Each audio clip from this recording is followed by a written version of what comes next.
但如果冬天的话，不是很建议这样子直接起床，要多在床上躺一会儿。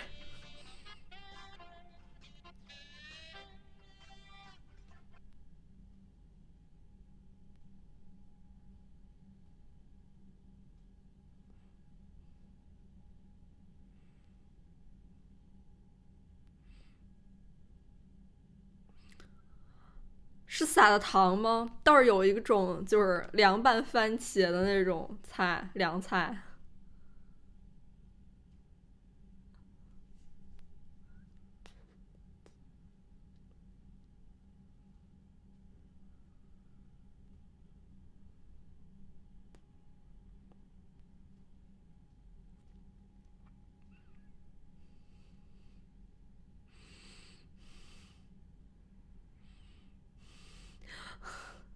过得好随意啊！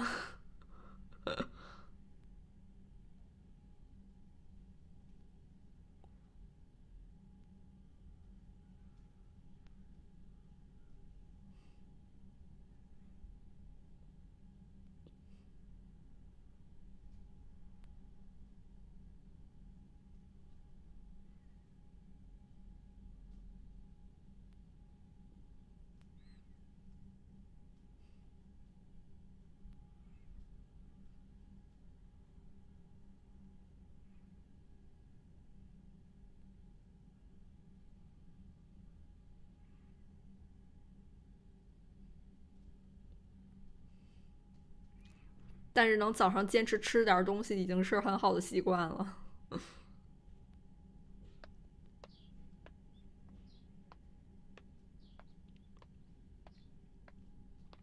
あの後、一度将棋会館で桐山を見かけた。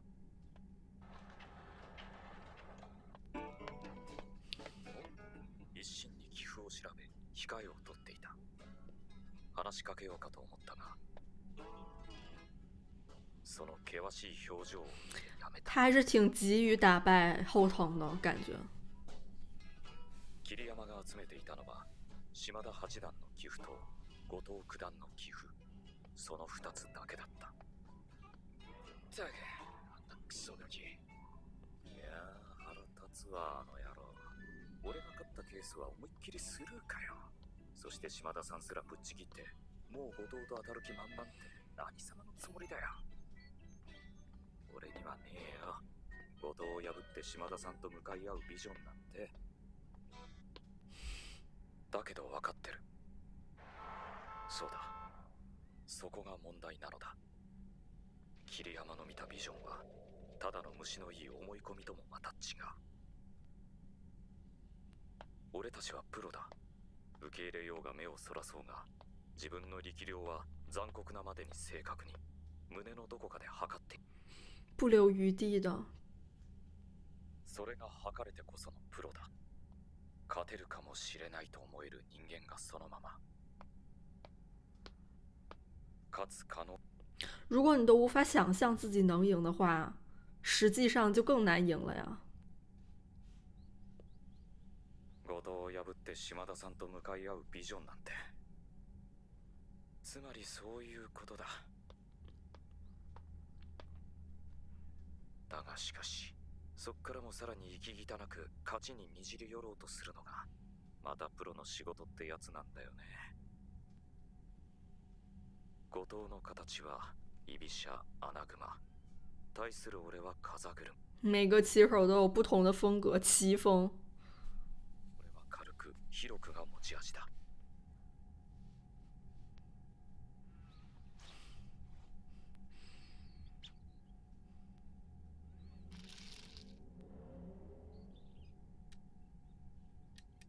それでは始めてください。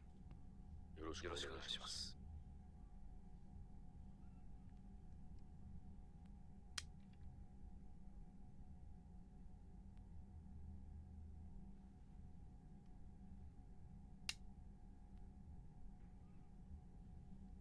到了后半段比赛，他们就是一局，一个房间里就一局比赛了。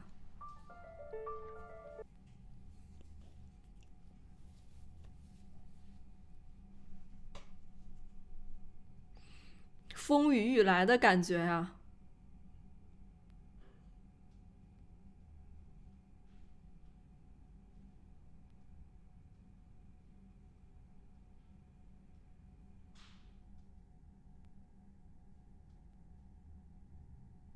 哇，真的下雨了。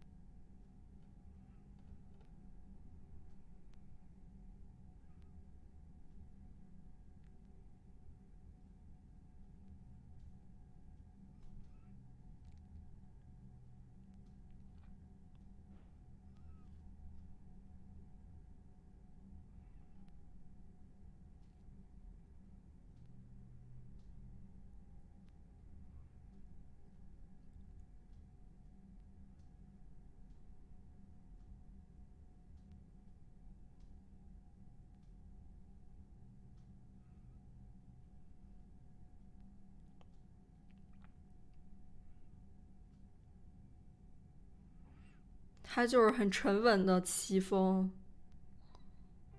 把你包围住，1ミリも集中を欠くことができない。就有一种无法喘息的感觉。だがやってやろうじゃないか。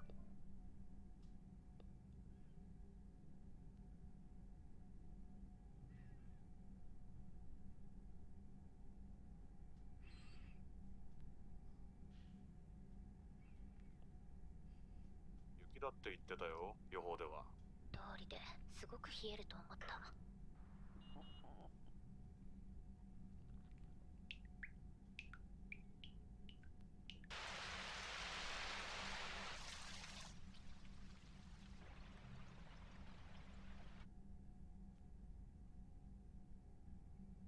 どれだけ体力があるんだ。いくら傷を。但是他长得真的好凶啊，一副不好惹的那种感觉。それどころか、俺の手が伸びなくなった。那他的奇峰就被限制了。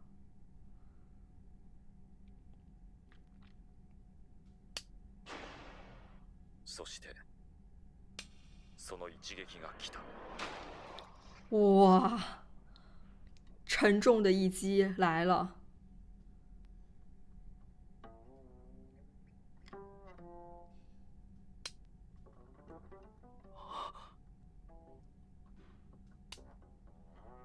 なんてことしやがる。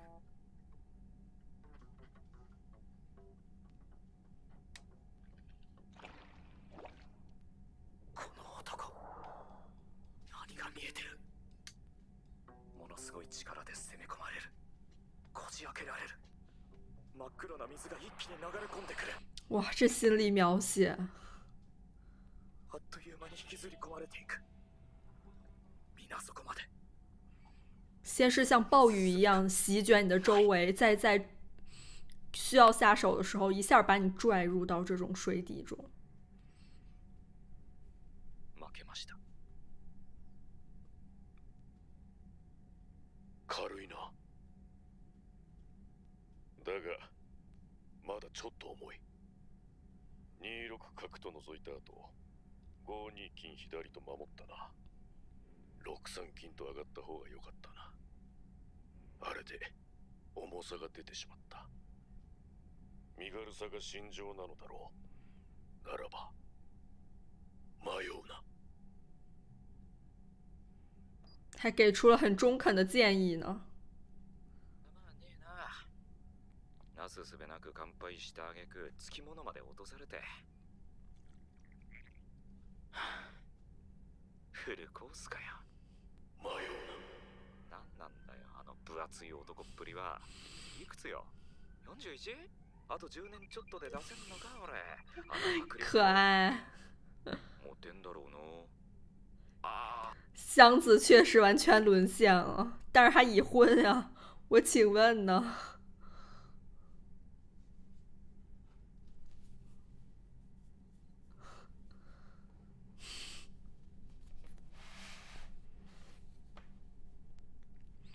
他可以先喝，然后再哭鼻子。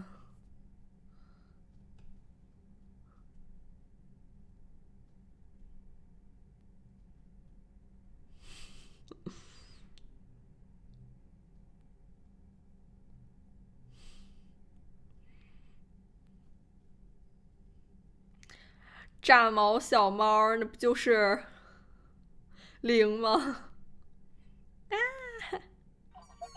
どうする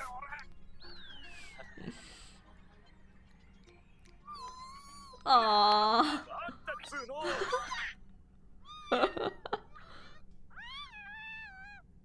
の意外的惊喜呢。仕切り直しだ。俺もお前も一からな。啊，给了一次自己重新来过的机会。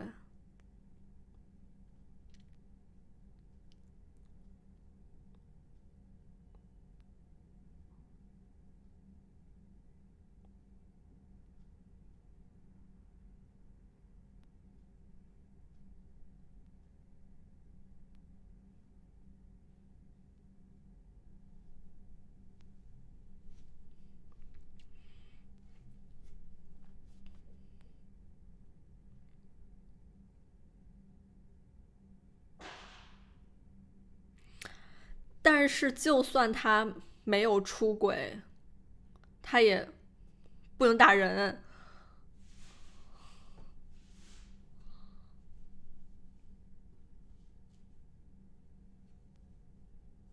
はずだ。分かってる。でも、やるしかない。それにはまず今日だ。今日勝たないと何も始まらない。他又把自己放到这样子境地了。いくつも棋譜を並べてみたが、不思議だ。特徴が見えてこない。得意戦法も。这就是他沉稳的点吧。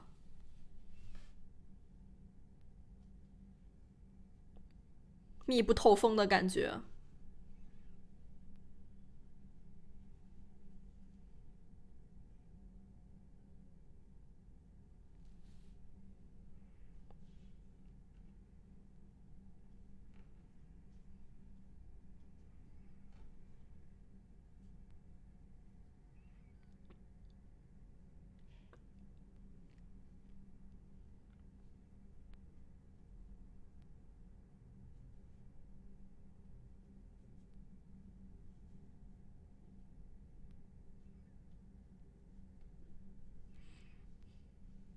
他到底多大年龄了？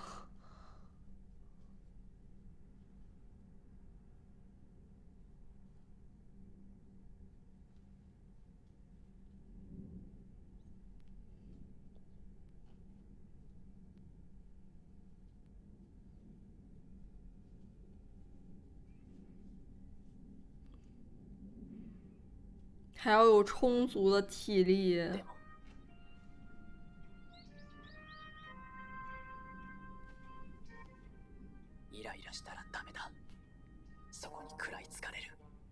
他挑衅可能也是为了让灵急。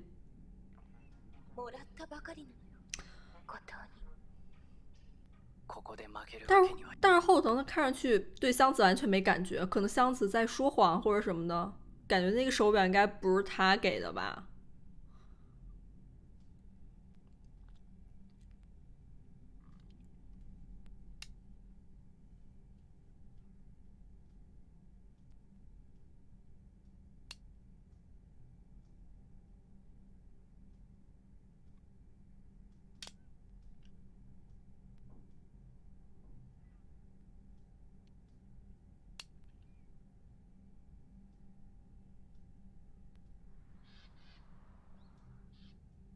対局は僕が先手。相矢倉になった。ここまでは定石通り。さあ開戦だ。行くぞ。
这是他的圈套吗？攻めていたはずだよな。なのにいつの間にか守りになっている。这就是高手之间的对决吗？こんなに悪くミスはなかったはずなのになんだこの厳しさは。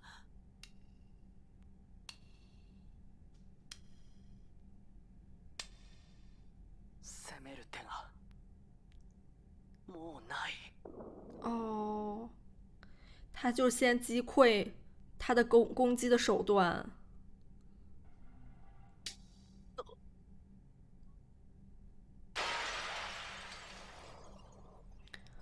啊，不会吧？那这样他都没法去打后藤了。やれやれ、やっとこっちを見たな。还是有点急躁了，可能零啊，太可爱了。お前は対局じゃないだろ。すみません兄者。熱はまだ。还是大家都很关心二海航。無理はしないって約束したろう。俺とも師匠と。みんなには言わないって約束と引き換えに。はい、すぐに戻って横になります。すみません。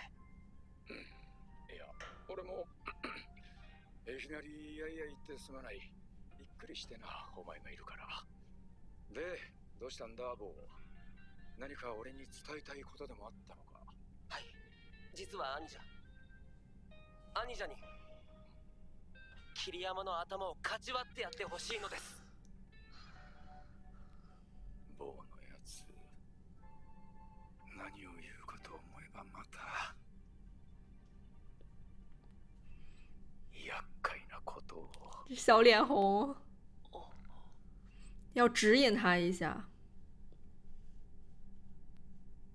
じゃあ続けようか。二海棠真的是很好的朋友，可能就二海棠也明白他师兄的这个实力，所以他需要他师兄也能帮忙，可能开导指导零嘛。因为零他现在可能也是有他自己看不到自己需要提高的地方之类的，就像他一直专心在这盘棋局上，但是他甚至没有去看对手一眼。这个时候其实目光是比较窄的，所以可能需要外界的干预才能让他拓宽他的这个视野。二海航真的是这一步都为零想到了呢。当然不可否认的是，零他可能多少也有一些的自负的成分在里面，他已经看向跟后藤的对决了，但是他在跟二海航的师兄这一盘棋上，可能他没想到自己会输，或者说是会出现一些破绽，所以他才会在当自己没有攻击手段而不断的在一味防守的时候，会产生很大的落差，并且他会觉得不可置信，也就像画面中他这样碎掉一样。他只有当自己这个攻势已经处在下风的时候，往下坡路走的时候，这时他才正视了他的对手。我还挺喜欢前半部分的时候对史密斯的这个棋手生活进行了一番描绘，也让我们看到了一些其他的棋手他们的这个日常吧，他们是怎么去面对比赛的，他们的生活习惯，而且也能突出他们不同的棋士有不同的风格。史密斯的打法也是非常的勇敢哦，而且感觉他们之间有不断的这种拉扯来回的这种进攻。我也非常喜欢史密斯他们那一对决的 BGM， 真的能非常切身的体会到后藤他这种坚如磐石般的打法是如何像这个钢琴曲一样呼啸着向史密斯袭来吧。外界是这样的倾盆大雨，而在棋局上感觉史密斯的棋也是不断被围住了，就像他说的，就好像被拽入了水底一般。最后史密斯认输之后，他们两个人对视着，然后窗外是这样子的大雪，真的还是很美的。我觉得对后藤这个人物也印象更深了一些吧，他在下完这盘棋之后还会给对手这样子一些建设性的意见，并且其实目前看来的话，我感觉后藤应该是那种比较专情的，他一直没有放弃自己妻子，也没有跟这些其他的像自己这样死缠烂打的人给予一些眼神。我觉得他那手表估计也不是他主动给香子的吧，或者有什么误会。我觉得真的就像二海棠说的那样，我觉得林可能现在真的需要去意识到一些他可能不曾意识到的事情，这可能会是他能够打败后藤的一大阻碍吧。那这期是不是要结束啊？我们下期再见了，拜拜。